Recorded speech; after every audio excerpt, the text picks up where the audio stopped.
Hola, ¿qué tal? ¿Cómo están? Me da muchísimo gusto saludarlos una vez más en su programa Fondo para que no caigas, y estamos en la segunda parte de esta charla pues muy buena con el señor Miquel Arriola, quien es el titular de la COFEPRIS, que es la Policía Sanitaria o la Policía de la Salud de nuestro país.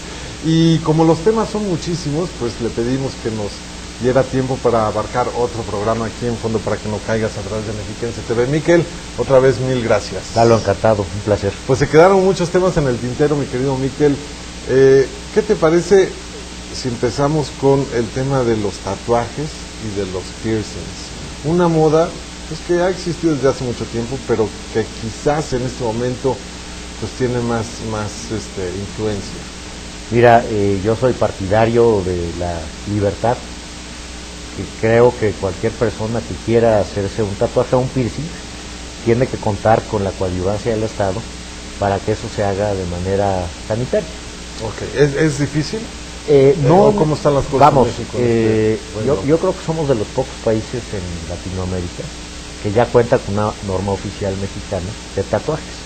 Y lo hicimos con el concierto y con la participación activa de muchos tatuadores organizados que nos advirtieron diversos riesgos. Es lo que tenemos nosotros. ¿Cuáles son esos riesgos? Los riesgos son que, como son procedimientos que implican un proceso en la piel, que ese proceso se haga de forma sanitaria. Es decir, que podamos reducir los riesgos a cero de infecciones en la piel. Entonces tenemos que utilizar los insumos adecuados, las pistolas adecuadas, que el lugar esté sanitizado, que no tengamos elementos extraños que puedan causar una infección, y también que se cuente con el permiso, en el caso de los menores de edad, con el permiso de los padres, lo que me parece una medida adecuada, tomando en cuenta... Los papás siempre van a decir que no. Bueno, algunos. Y yo creo que si hay condiciones de salubridad y bueno, el hijo pide un tatuaje, pues caramba, aunque no nos guste, pues es una decisión. Hacerle un tatuaje, por ejemplo, a un bebé es muy peligroso, porque vale. la piel apenas está desarrollada. Entonces, en términos médicos, no es recomendable. Y lo mismo ocurre con los piercings en términos de que... No, pero aparte el bebé ni siquiera sabe lo que le están haciendo y va a quedar marcado para toda la vida. Por supuesto, ahí estamos totalmente de acuerdo. Ya en la frontera de la adolescencia con la edad adulta, pues ahí lo que tenemos nosotros que garantizar junto con los tatuadores es que esto se haga en las mejores condiciones sanitarias posibles, y creo que con la norma oficial mexicana lo estamos logrando, y también que exista el incentivo dentro de los tatuadores de denunciar a los que lo están haciendo en lugares insalubres. ¿Hay mucha ilegalidad? ¿No has percibido que Mira, yo cuando entré tenía la percepción, y por eso las percepciones no necesariamente son buenas, porque generan a veces prejuicios. Yo encontré una industria tatuadora bastante seria, con gente profesional de muchos años. Desde luego encontramos gente que no lo estaba haciendo en las condiciones, y por eso la ventaja de tener una norma. Esa norma nos permite... ¿Hubo resistencias para hacer la norma? No, hubo incluso presión a la autoridad para que se hiciera, porque además cuando yo llego a verificar un establecimiento de tatuaje, pues no tenía la norma específica. Yo me guiaba por normas generales, y eso se prestaba quizá a esa arbitrariedad. Entonces ya hoy los verificadores de COFEPRIS van con un acta para revisar centros de tatuaje, y ahí sí, con toda la justicia y legalidad, si no se cumple, se cierra el establecimiento. Ya. ¿Ha habido denuncias por parte de gente que se queje de que se actuó mal por parte de los elementos de la COFEPRIS, o que llegaron simplemente a extorsionar? Mira, o a lo mejor no son gente de COFEPRIS y se hicieron pasar por gente de COFEPRIS. Hemos tenido ese caso, que el crimen organizado en áreas verdaderamente afectadas por ese fenómeno, pues llega a ostentarse como personal de COFEPRIS a solicitar dádivas, y eso desde luego lo hemos aclarado de manera inmediata. Tenemos un órgano interno de control donde se presentan todas las denuncias que se hacen. Desde luego la verificación sanitaria pues es un área peligrosa, porque es un área de mucho contacto con el ciudadano. Hay, digamos, que grados de subjetividad que tienen que ser muy bien cuidadas por la norma y la gran mayoría de los verificadores están asociados a las secretarías de salud locales y ahí estamos muy coordinados. Muy bien, bueno, pues vamos a ver este expediente que tiene que ver precisamente con los tatuajes y los piercings, aquí en Fondo para que no caigas. ¿Te gustan los tatuajes?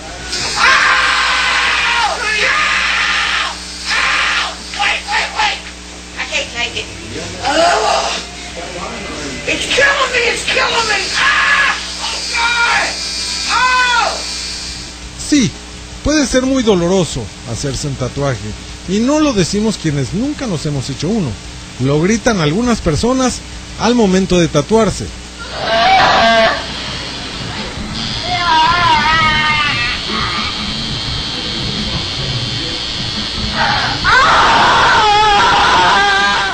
Sobre todo para muchos jóvenes parece sencillo. Nace la idea, piensan en la imagen que más les gusta, en lo que más admiran, o en el nombre de su novia o novio, en alguna frase que les inspira algo. Pero de acuerdo con algunas investigaciones, más de la mitad de los adolescentes que se hicieron un tatuaje al paso de los años se arrepienten. Las razones son muchas. Quizás se tatuaron el nombre del amor de su vida a los 17 años. Después de un buen rato, aquel príncipe azul de los cuentos pasa a ser una especie de mal recuerdo, una pesadilla. Y lo que menos se quiere es llevar todo el tiempo ese nombre prendido en la piel. Con el transcurso de los años, ni los mismos nombres, ni las imágenes, ni las mismas frases no se inspiran igual. Y aunque ya hay técnicas para borrar los tatuajes, resulta más doloroso y no siempre hay resultados al 100%. Yo creo que aparte de decir que los quitamos y que cada día mejoran las posibilidades, siempre van a dejar alguna cicatriz, alguna secuela. La piel nunca olvida una señal. Entonces mi consejo sería que antes de hacer un tatuaje lo pensaran muy bien. De cualquier forma, un tatuaje nos marca para toda la vida. ¿Por qué se tatúan los jóvenes? Pues se ve padre y a la vez como que a lo mejor experimentar de nuevo el dolor que se siente. Bueno, es poquito, pero sí. ¿Te duele? Sí, duele algo, sí es. ¿Te gusta ese dolor? Sí, es un poco como adrenalina, sí. Hay quienes lo hacen por el mismo impulso o rebeldía propia de la juventud, otros por estética, algunos más porque aseguran que van con su estilo, o porque se ven muy bien, o está de moda, o se sienten sexys, interesantes. Pero hay que pensarlo muy bien. ¿Estarías dispuesto a llevar para toda la vida el nombre de otra persona, una frase o una imagen tatuada en tu piel? En sí me gustaría, pero no he encontrado algo que realmente quiera, ahora sí, tatuarme para toda la vida. No he encontrado algo así, entonces pues como que ahorita no. ¿Sí te gustaría? Sí, yo creo que en un futuro encontrando algo que realmente valga la pena. ¿Ponerte otro piercing? Pues por ahorita no, yo con eso estoy bien. A todo esto hay que agregar que hay riesgos para la salud a la hora de hacerse un tatuaje. Pueden aparecer eczemas, lesiones inflamatorias en la piel. Algunas tintas, como los pigmentos rojos, azules o verdes, pueden contener metales que causan reacciones alérgicas. Hay que recordar que no todos los lugares en donde se hacen tatuajes son seguros, ni todos son especialistas. Una aguja o cualquier material contaminado puede ocasionar graves problemas a la salud y contagios, desde hepatitis hasta VIH. Un tatuaje mal hecho puede generar una infección. Es el caso de la siguiente joven. No sabía qué hacer. Se hizo un tatuaje sin decirle a sus padres. Se le infectó y subió el video a internet en busca de un consejo, pues tenía miedo de que todo empeorara al ver la reacción de sus padres. I had to show my parents. It just kept getting worse.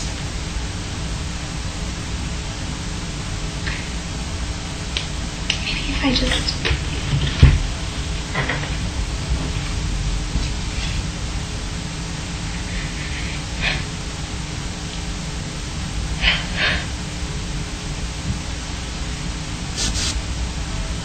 I mean, have you guys ever seen anything like this?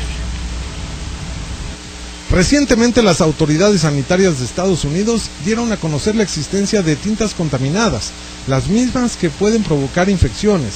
El llamado de alerta sigue vigente. Hay que ser muy cuidadoso a la hora de decidir hacerse un tatuaje. La FDA emitió recientemente una alerta sobre el uso de la tinta de los tatuajes, la cual puede causar infecciones en la piel. Si las personas no se tratan a tiempo, Pueden tener infecciones en los pulmones, en las articulaciones, en los ojos y bueno, tener complicaciones obviamente porque la infección se puede pasar también a otras partes del cuerpo. No es solo el dolor, los riesgos a la salud y el arrepentimiento de traer para toda la vida un tatuaje. También existe la discriminación. Una encuesta realizada por el Gabinete de Comunicación Estratégica revela que el 74.2% de los mayores de edad con tatuajes o con perforaciones piensan que han tenido más obstáculos para conseguir trabajo. 36.6% de los representantes de empresas entrevistados respondió que por ningún motivo contratarían a alguien con piercing o con tatuajes. El 72% de los encuestados reconoció que por tener un tatuaje o un piercing ya no puede donar sangre. El 70% está consciente de que puede contraer alguna enfermedad y el 50% sabe que puede ser objeto de discriminación. El Consejo para Prevenir y Eliminar la Discriminación en el Distrito Federal, la CONAPRED, informó que en el primer trimestre del 2013, 7.4% de las denuncias estuvieron relacionadas con la discriminación por el uso de tatuajes.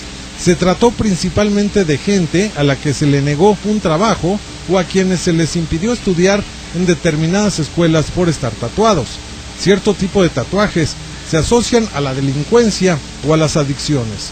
En una visita que realizamos al penal de Almoloya, nos encontramos el siguiente testimonio, un tatuaje que, a decir de Alejandro Sánchez, le daba más respeto ante los demás reclusos.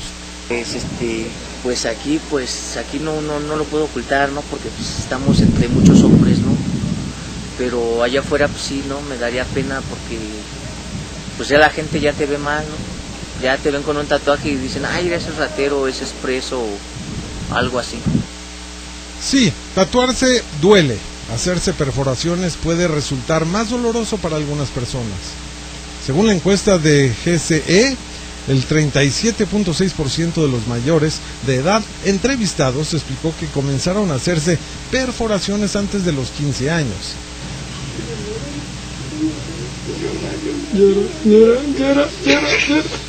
De acuerdo con la encuesta, las principales razones para hacerse un piercing fueron por moda 29%, por rebeldía 23%, por arte 12%, por drogadicción 9% y por delincuencia 7%. Los riesgos a la salud también están presentes en el caso de las perforaciones. Puede haber alergias a algunos metales, infecciones por un mal trabajo o si no hay suficientes cuidados higiénicos al llevar una vida normal con un piercing. No ir con un especialista puede traer graves consecuencias.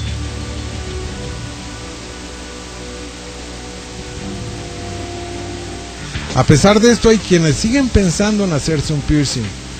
A pesar del dolor y de los posibles daños a la salud, muchos jóvenes insisten en hacerse un tatuaje o un piercing sin estar bien informados. Ni hay que cerrarlos ante la discriminación de quienes se realizan un tatuaje o una perforación. Bueno, Miquel, pues ahí están los resultados de la gente, porque sí hay mucha gente que le gusta hacerse un tatuaje, pero pues que lo haga en condiciones en donde la salud no tenga peso. Los piercings también es lo mismo. Pues sí. Son dos áreas distintas. Es una operación, digamos, que es insertar un elemento extraño en el cuerpo. Entonces eso implica que si no se hace con las condiciones sanitarias adecuadas, va a provocar directamente una infección. Y hay diversas zonas del cuerpo donde se hacen los piercings. Entonces tenemos que tener los aparatos adecuados, los desinfectantes adecuados, tener áreas de resguardo de esos aparatos y no reutilizar los insumos. Y por eso tenemos que ser muy cuidadosos en COFEPRIS y generalmente se presentan también esos servicios en los lugares donde se hacen tatuajes. Muy bien. Vamos a hacer una pausa y regresamos aquí a Fondo para que no caigas. Recuerde que usted también participa a través del Twitter, el Facebook y el correo electrónico. Estamos con Miquel Arriola, el titular de la COFEPRIS. Volvemos.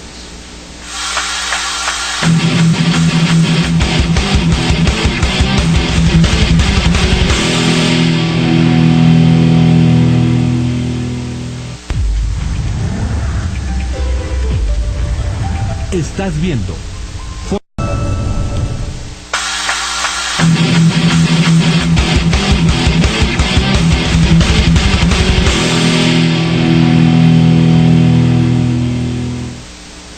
Estamos con Miquel Arriola, titular de la COFEPRIS. Miquel, en cuanto al alcohol, hay mucho alcohol adulterado, se vende en muchos lugares, en antros, en cantín, vaya, en muchos lugares. Es una realidad. ¿Qué está haciendo la COFEPRIS para evitar todo esto? Creo que ha habido avances importantes. Primero, atacar directamente a los centros de mezclaje. ¿Pero dónde están esos centros de Pues mezclaje? esos los encontramos con información e inteligencia de la industria. ¿Qué pasa en la cadena de adulteración? Se compra el alcohol etílico de los ingenios. Y si nosotros atacamos la venta del alcohol etílico de los ingenios, estamos capturando todo el volumen ilegal.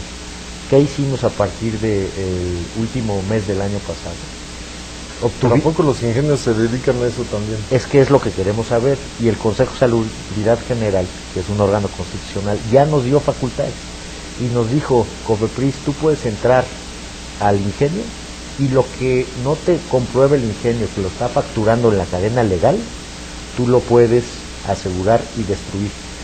Y el orden de magnitud es impresionante.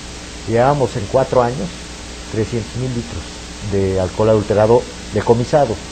¿Y cómo reaccionan ahí en los ingenios, que de por sí son un desastre? Pues reaccionan de mala manera porque están contribuyendo a un delito. Y en un solo año después del acuerdo logramos decomisar 1,000,000 de litros. ¿1 millón? 1,000,000 de litros de alcohol que iba directamente que te deja contaminado. Que ciertamente, cuando tú dijiste que hay mucho alcohol legal, yo afortunadamente te diría que en el mercado mexicano la minoría del alcohol proviene de esa fuente. Y eso a mí, en riesgo sanitario, me tiene muy activo, porque lo que queremos es llevarlo a cero. Claro. Y por eso queremos atacar la fuente y queremos atacar el orden de magnitud, porque cuando se atomizan las botellas con alcohol adulterado, pues es muy difícil como autoridad pararle el riesgo. Entonces eso es lo que hacemos. Y después, hace pocos días, hablando del abuso del alcohol, se publicó una norma oficial mexicana sin precedentes en México. Vamos a utilizar ya pictogramas en las botellas. ¿Cómo? A ver, que se explique. Hay el abuso del alcohol es la 4ª causa de muerte en población mexicana. ¿Por cirrosis o por accidente? Por abuso en general. Entonces tú puedes del abuso derivar violencia intrafamiliar, puedes derivar accidentes, puedes derivar conductas antisociales, como pueden ser crímenes, y puedes derivar enfermedades crónico-degenerativas, como es la cirrosis. ¿Qué tenemos que hacer conforme a nuestra propia legislación nacional y nuestros compromisos con la Organización Mundial de la Salud? Atacar el abuso del alcohol, el uso nocivo del alcohol. Entonces, a partir del 2016, en las botellas vamos a tener 4 pictogramas. En la corcholata de los productos de 6 grados para abajo, no venta a menores. Primero, productos de 6 grados a 55, que son bebidas ya destiladas, 3 cosas: un pictograma de no consumo de mujeres embarazadas, un pictograma de no consumo de 18 años, menores de 18 años, y un pictograma de no conducir bajo los influjos del alcohol. Entonces México está dando un paso adelante en materia de información al consumidor verdaderamente relevante. ¿No hay manera de que sean falsificados esos pictogramas? Bueno, va a haber intentos, pero lo que nosotros ponemos de manifiesto es que es muy importante para todos los actores de la cadena en el alcohol, es que se destruya la botella. Sí, vamos, la destruye? Y vamos a presentarla, ojalá que ¿Tú las rompes en tu casa después? No, porque yo no tengo incentivos para romperlas, pero si yo tuviera en la calle, como sucede en Europa, un basurero verde para mandar ahí las botellas de alcohol, desde luego lo haría. Y si se tuviera un incentivo en la propia cadena para que regresara ese vidrio al productor, podríamos eliminar el principal problema del alcohol adulterado, que es la botella. Si tú te dedicas a adulterar alcohol y no tienes la botella, no es negocio. Solamente es negocio con la botella. Entonces lo que hace el mercado negro es extraer la botella, las etiquetas. Imagínate el mercado cómo es, que se paga distinto una botella que viene raspada a una botella que viene nueva. Entonces tenemos que destruir las botellas. O sea, todos en casa cuando consumimos una botella de vino hay que romperla cuando se acaba. Es lo recomendable. Si le generamos peligro a los niños, lo que no volverse loco. Y lo que tiene que hacer el Estado, precisamente, es generar las condiciones para que las rompamos. Incentivos, eso me interesa. ¿Fiscales también te refieres? No, fiscales no es mi área, no.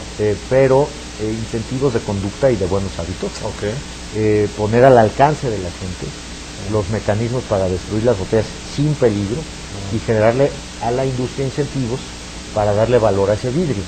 Entonces, pronto, ojalá pueda ser en tu programa, vamos a anunciar una política robusta en ese sentido para terminar de fondo. Ya generamos una política para el alcohol etílico de los ingenios.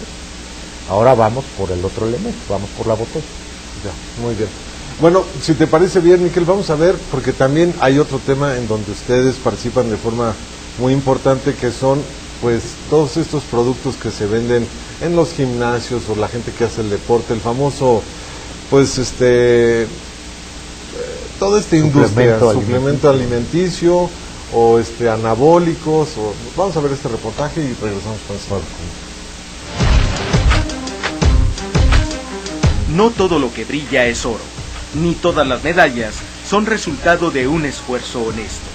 El espíritu de la competencia olímpica, el ejemplo y la pureza del deporte se han visto opacados cada vez más.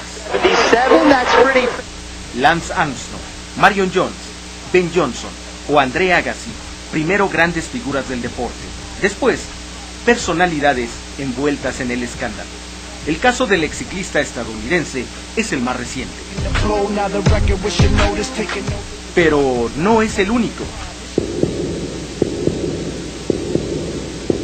El canadiense Ben Johnson ganó la final de la prueba reina del atletismo, los 100 metros, en los Juegos Olímpicos de Seúl 1988.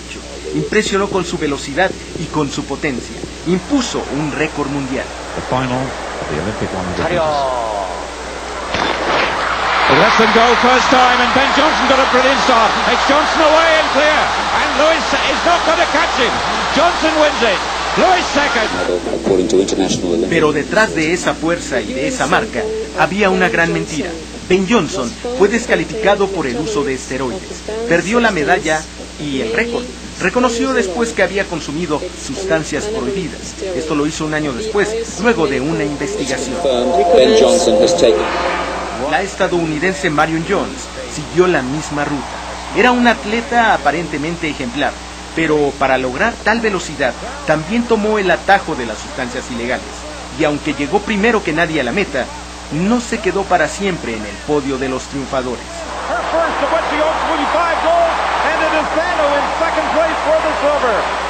En los Juegos Olímpicos de Sydney 2000 ganó 5 medallas, 3 de oro y 2 de bronce.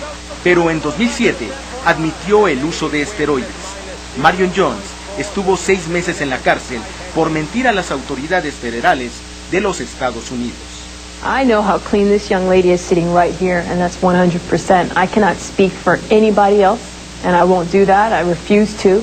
But I know that I'm an athlete that has always been drug-free. I am right now, and I will always be.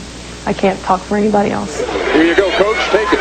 There goes Antonio Pettigrew. El estadounidense Antonio Pettigrew ganó la medalla de oro también en Sydney 2000, en la prueba de los 4x400. Él reconoció su dopaje en 2008, pero su historia terminó 2 años después, cuando apareció muerto en su coche. La razón, una sobredosis de pastillas para dormir. Michael McDonald, excellent runner, also a member of... El tenista Andre Agassi consumía cristal y metanfetaminas. Él no lo hacía para mejorar su rendimiento, sino, según él, para relajarse ante sus problemas sentimentales. Así lo aceptó después de su retiro en un libro publicado en 2009. Las críticas no se hicieron esperar. Así opinaba otro tenista, el español Rafael Nadal, en 2009.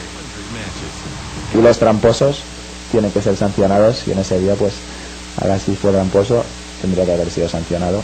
Si la ATP la ha encubierto en su día me parece fatal. Igualmente no sé por qué ahora viene a decir eso cuando está retirado, porque es una forma de hacer daño al deporte, y en su momento se encubrió a este jugador. El béisbol no escapa de este tipo de historias. En las grandes ligas hay varios casos que se han volado la barda. Uno fue el de A-Rod. Alex Rodríguez, jugador de los Yankees, dijo que cuando inició con los Rangers de Texas en el 2001, sintió una gran presión y eso lo llevó a usar esteroides. When I arrived in Texas in 2001, I felt an enormous amount of pressure. I felt like I had all the weight of the world on top of me, and I needed to perform at a high level every day. Back then it was a different culture. It was very loose. I was young, I was stupid, I was naive, and I wanted to prove to everyone that, I was worth, and being one of the greatest players of all time. And I did take a banned substance. En el box, el púgil mexicano Julio César Chávez Jr. dio positivo por marihuana luego del combate en el que perdió el título mundial ante Sergio Maravilla Martínez.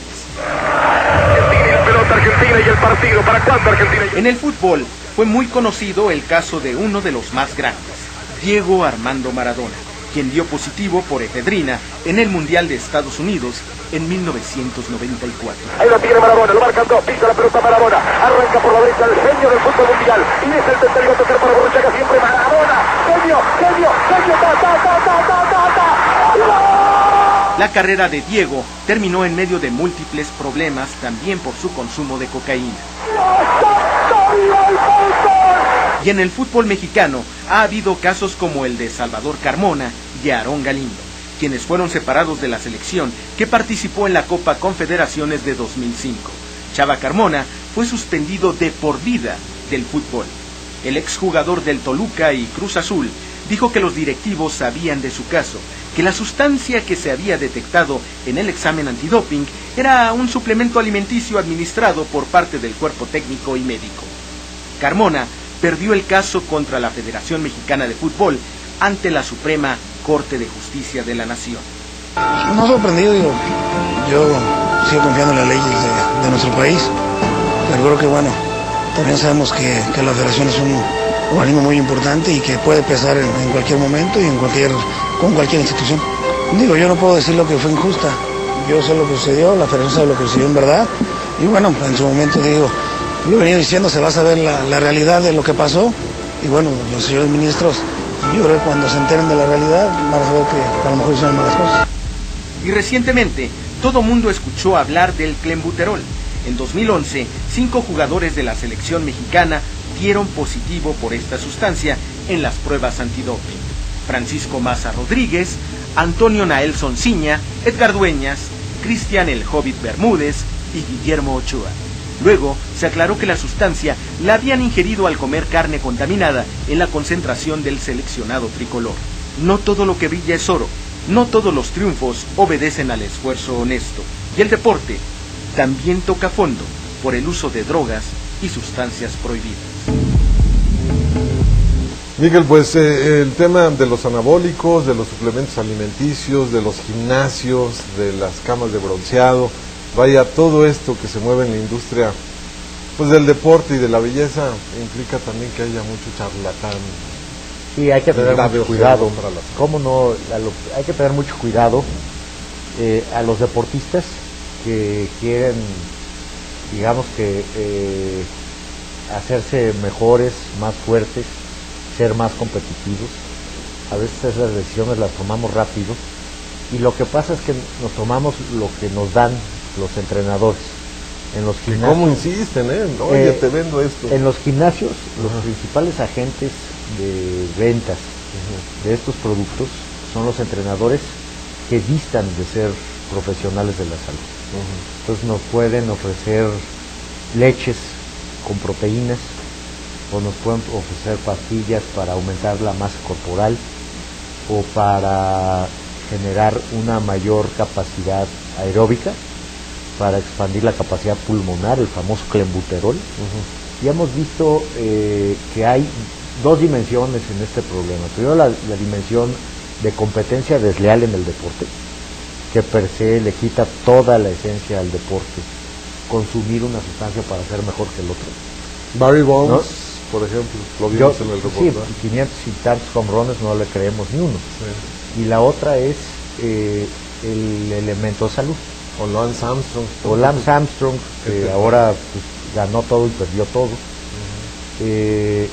O casos muy graves de enfermedades crónicas o degenerativas que llevan muy rápido a la muerte, porque cuando nosotros consumimos una sustancia cuyo origen es desconocido, ponemos en peligro directo a nuestros grandes filtros, que son los riñones y el hígado. Y si tú ves lo que le pasó a Florence Griffith, la que ganó todas las medallas en Los Ángeles en el 84, una mujer que era un verdadero ejemplo físico atlético, se consumió en pocos años porque sus filtros naturales no pudieron aguantar esas combinaciones químicas y de hormonas que ingirió.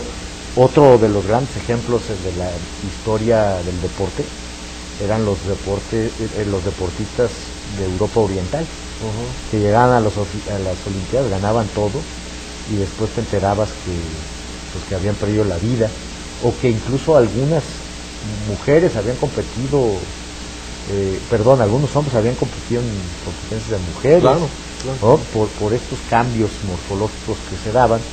Entonces la COFEPRIS reconoce solamente una línea de productos que verifica, que son los suplementos alimenticios, y los suplementos alimenticios solamente acompañan las dietas, fortalecen las dietas. Cuando de conformidad con un diagnóstico de un especialista nos falta una vitamina, o nos falta comer más carbohidratos, o nos falta complementar nuestra dieta con alguna de las fuentes calóricas. Pero mucho cuidado con el consumo de este tipo de productos, que lo más importante es que su fabricación es desconocida. No se sabe con qué ingredientes ni en dónde fabrican estos productos, que al final son de consumo humano y que pueden causar graves daños a la salud. ¿Quien los vende está incurriendo en un delito grave? Pues ciertamente está incurriendo en un fraude, y ese fraude puede derivar en una lesión o en la muerte, y ahí es el Ministerio Público el que establece esa relación causal. Muy bien. Hacemos una pausa, regresamos. Esto es Fondo para que no caigas.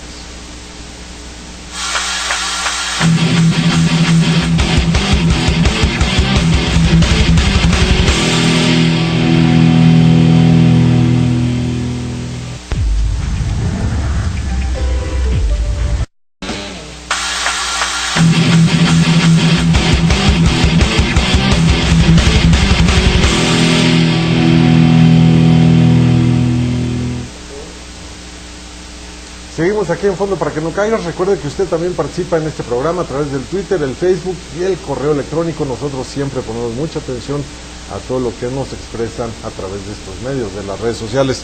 Miquel, vamos a cambiar de tema, y es un tema que también nos preocupa muchísimo y hemos tocado en repetidas ocasiones aquí en Fondo para que no caigas. El de los laboratorios para producir drogas de diseño o drogas sintéticas. La COFEPRIS, ¿qué puede hacer en esto? Porque cada vez nos enteramos de que decomisaron o destruyeron un laboratorio en la sierra y con precursores químicos. ¿Qué puede hacer la COFEPRIS? No, mira, ciertamente la COFEPRIS regula la industria química, y la industria química utiliza diversos insumos, ciertamente de naturaleza química, que para el narcotráfico pueden ser insumos para producir drogas sintéticas. El caso más relevante fue la efedrina. Sí, que era un medicamento para la gripa. Era un medicamento para cuadros gripales, y que se usaba como precursor, como insumo básico para drogas ilegales cuyo precio es mucho más barato y cuyo margen de ganancia es mucho más amplio y cuyo volumen es mucho más amplio que las drogas que vienen de algún proceso más natural. Entonces lo que se hizo en ese año fue, se prohibió a partir de un decreto presidencial ese precursor para la industria de la farma ordinaria. Entonces a partir del 2009 ningún farmacéutico puede utilizar ese tipo de precursores. Hoy, obviamente... Pero siguen llegando barcos a Manzanillo y nos enteramos de decomisos de efedrina. Totalmente ilegales. Desgraciadamente, cuando prohíbes la entrada legal de un producto, pues lo que genera son incentivos a traerlos de manera ilegal. ¿Y qué pasa con la farma? En la farma se utilizan básicamente dos drogas para el dolor y están contempladas en muchas legislaciones para aliviar dolor en fases terminales. Y México está haciendo un esfuerzo verdaderamente relevante para ampliarle el acceso a las personas de última milla a medicamentos controlados. Los medicamentos controlados son muy difíciles de conseguir. Estoy hablando de los opioides y de la morfina. ¿Opioides tienen que ver con el opio? Sí, medicamentos que tienen opio y medicamentos que tienen morfina, que son administrados a pacientes que tienen pocos días de vida y que su derecho humano tiene que ser no morir con dolor. Presentamos ya una estrategia muy robusta en ese sentido y queremos ampliar el acceso de este tipo de medicamentos a las personas. Ahora, ¿qué se puede hacer? Bueno, vamos a ver primero el reportaje que tiene que ver con las drogas de diseño y regresamos para comentar. Por supuesto. Todo comienza aquí, en un laboratorio clandestino que puede estar escondido en cualquier parte, en una zona rural, en un bosque, en un túnel, debajo de alguna comunidad. Después es la fiesta, la energía sin fin, el efecto alucinante, las luces, el baile sin cansancio, la deshidratación, pero también la euforia. Luego la música se detiene y puede seguir un ciclo de trastornos como psicosis, ideas delirantes de persecución, ansiedad, ideas suicidas, alucinaciones, ataques de pánico, miedo intenso, palpitaciones, elevación de la frecuencia cardíaca, sudoración, temblores, escalofrío, ansiedad, agresividad y hasta la muerte. Recientemente se dio a conocer el Informe Mundial sobre las Drogas 2014. Fue presentado en Viena por la Oficina de Naciones Unidas contra la Droga y el Delito. Según el informe de la ONU, el consumo de drogas se mantiene estable a nivel global, pero sigue aumentando en forma considerable la producción y el consumo de las drogas de laboratorio. Es el caso de las metanfetaminas. Cada año aparecen nuevas sustancias psicoactivas. Las llamadas drogas de diseño van en aumento. Son muy peligrosas y adictivas. Pueden causar la muerte con una sola vez que se consuman, y es difícil identificar quién lleva tachas, pastillas o metanfetaminas para drogarse. En el 2012 había 251 tipos. En diciembre del 2013, la cifra ascendió a 348. Esta clase de drogas se suele vender a través de Internet como si fueran sales de baño o fertilizantes, y es más difícil combatir su propagación. La moda es la que nos hace ir a consumir. Igual también es de muy fácil acceso, conseguir ácidos, conseguir tachas, metanfetaminas. Es fácil acceso. ¿Dónde se consiguen, por ejemplo? Ustedes como jóvenes, ¿qué saben al respecto? Yo lo que sé es que en los raves se consigue, en los antros, e incluso hay dealers. Bueno, sí, hay muchos dealers tanto en las colonias como en los municipios. Hay dealers que ya sabes con quién ir para que te den, pues sí, la droga. ¿Y es caro, barato?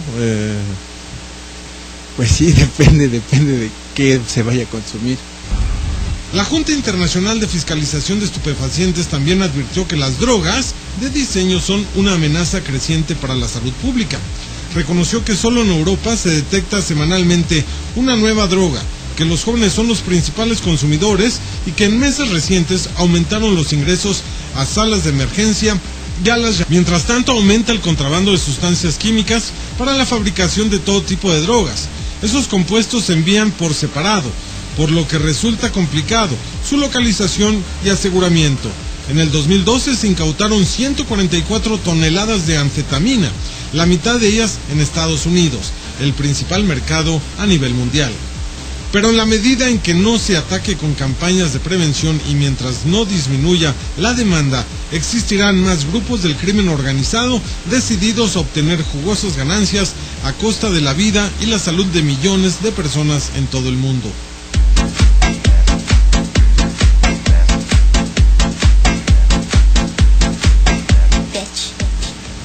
Un baile que puede ser interrumpido por el silencio que esconden las drogas. Pues las drogas de diseño, el cocodril, lo mencionábamos ahorita. Qué cosa esta, ¿no? Pues mira, desde el punto de vista, te mata, sí. Por supuesto, hemos visto... Aquí en México todavía no hay, ¿verdad? No, se han registrado algunos casos importados en la frontera. Seguramente ahí el doctor Mondragón tendrá mucha información. Pero nos estamos enfrentando a un fenómeno bastante lacerante en términos de drogas. Las economías de escala con las drogas químicas son muy grandes y cada vez los precios bajan más. Y estamos viendo una migración de un sector de la población que es muy vulnerable y no tiene necesariamente muchos recursos, que son los jóvenes. Por eso salió el cocodrilo. Están buscando este tipo de drogas. Y bueno, en el tema del cocodrilo estamos hablando de la droga más extrema o de las más extremas que se ha podido identificar en el mercado negro, porque esa droga empieza a matar y termina rápido, y además tiene unas... Si acabas como cocodrilo, la piel de cocodrilo. Unas expresiones brutales en términos de afecciones directas al cuerpo. Lo que la COFEPRIS ciertamente hace es tratar de regular de la mejor manera las sustancias que se pueden utilizar para producir drogas y que se utilizan para la farma legal, para que no existan incentivos de venta al mercado negro. Y ahí sí te diría, Lalo, pues que hay otras autoridades pues con mucho más poder para atacar este tipo de fenómenos. En el caso de las adicciones, en lo médico está CONADIC, pero bueno, ese es un tema pues totalmente policíaco, donde instancias como la Sedena, como la Secretaría Marina, la PGR y la Policía Federal están actuando. Claro. En cuanto, por ejemplo, los inhalables, ¿no? En cualquier tlapalería de cualquier parte de la ciudad o del país, pues se venden solventes, tiner, pinturas, restoles, todo esto. Uno de los graves problemas que tenemos en cuanto a adicciones en nuestro país son los inhalables. ¿Hay forma de que la COFEPRIS pueda hacer algo para que en las tlapalerías, por ejemplo, no se vendan estos materiales a menores de edad? Hay que recordar que son sustancias legales y que tienen un fin lícito, que es, por ejemplo, la construcción, y que la regulación de los establecimientos comerciales, una regulación expresamente local, y que si la autoridad local permite vender ese tipo de productos es para efectos lícitos. Si hay una desviación o hay una venta a algún menor para efectos de que se inhale, es la autoridad local la que tiene que aplicar el bando municipal para que eso no pase. Tienen perfectas facultades para sancionar a los establecimientos donde eso ocurre. Si nosotros nos percatamos de que eso ocurre, ten por seguro que vamos a cerrar esos locales y estamos abiertos a todas las ventas. Muy bien, Miquel. Vamos a ver el reportaje que tiene que ver con la personalidad. Hablando de las drogas de diseño, es esta cantante que muchos quieren, pero vea lo que dice.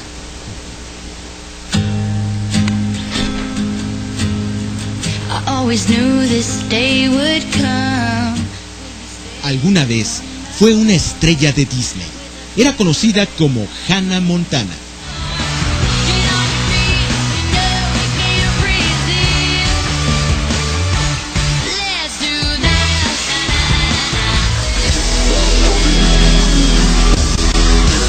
Hoy ha cambiado radicalmente su imagen y defiende el consumo de las drogas de diseño.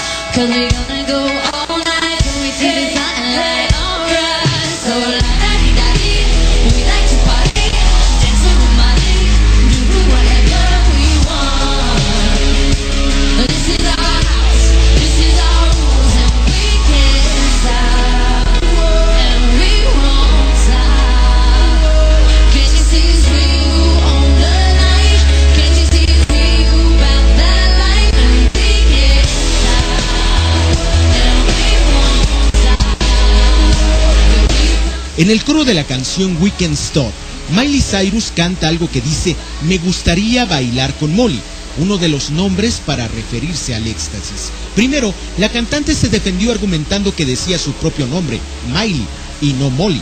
Así se propagó la letra por todas partes, bailando con Miley. Pero después tuvo que aceptarlo. Ahora reconoce que ha consumido éxtasis y se defendió diciendo que al inicio los productores de la canción le recomendaron que lo negara. Cyrus dijo: si tienes 10 años, entonces la letra dice Miley. Pero si sabes a qué me refiero, entonces simplemente lo sabes y quería que tocaran mi canción en la radio, y ya han tenido que editarla muchas veces. Miley Cyrus agregó: no creo que le sea difícil a la gente ver que he crecido. Si me buscas en Google, verás que estoy metida en muchas cosas. Sabrás el significado entonces real de esta letra. Así que efectivamente buscamos en Google, y lo primero que apareció fue esto. La nota de Antena 3 de España dice: Miley Cyrus aparece drogada y sin conocimiento sobre una cama en un video con Flaming Lips.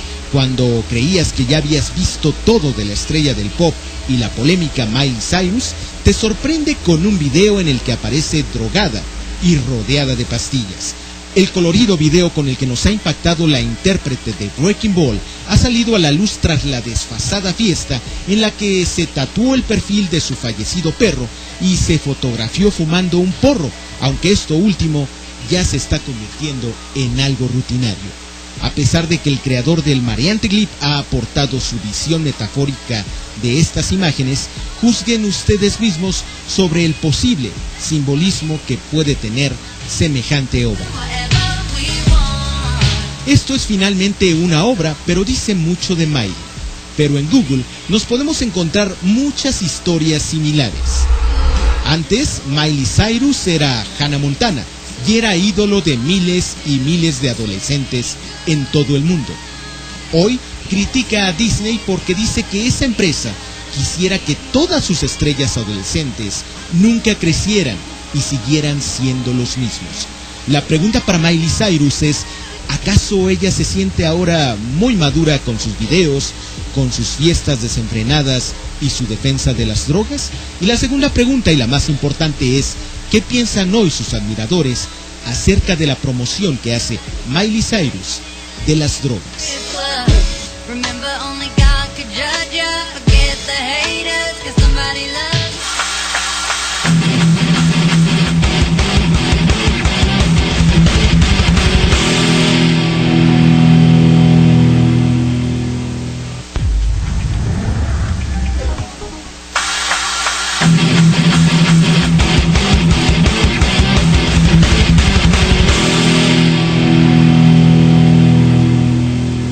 Bueno, Miquel, pues nos ha terminado el tiempo, de verdad. Yo aprecio mucho que nos hayas dado todo este tiempo en estos dos programas para hablar de diversos temas que tienen que ver con la COFEPRIS y con la salud y con la prevención y la información.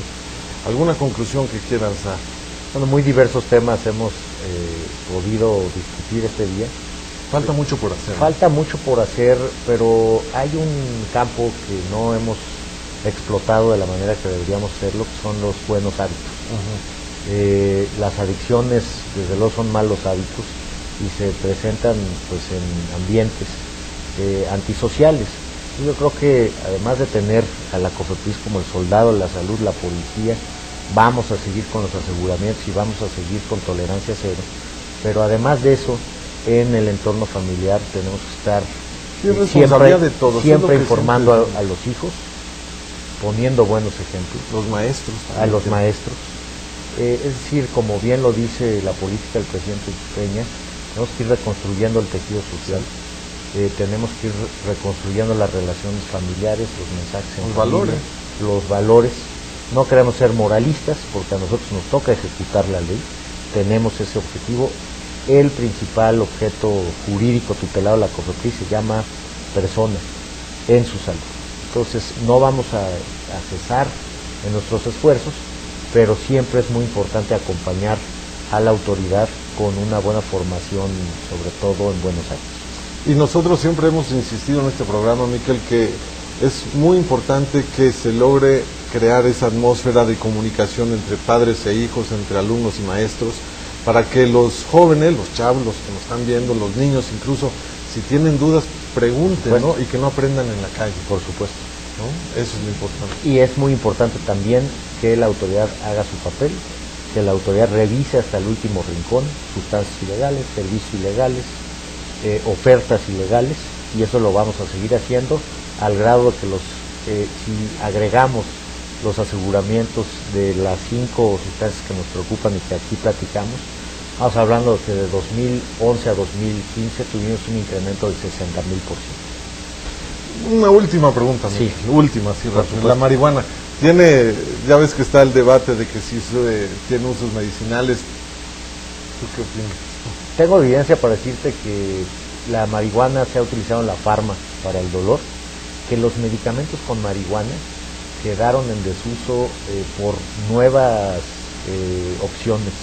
Quedaron en desuso hace 20 años. Hoy tenemos sustancias químicas que para el dolor tienen mucha más efectividad que la marihuana. Muy bien. Pues muchísimas gracias, Muchas Miquel. gracias, Lalo. Y muchísimas gracias a usted. Yo lo espero la próxima semana aquí en Fondo para que no caigas a través de Mexiquense TV. Hasta la próxima. Gracias.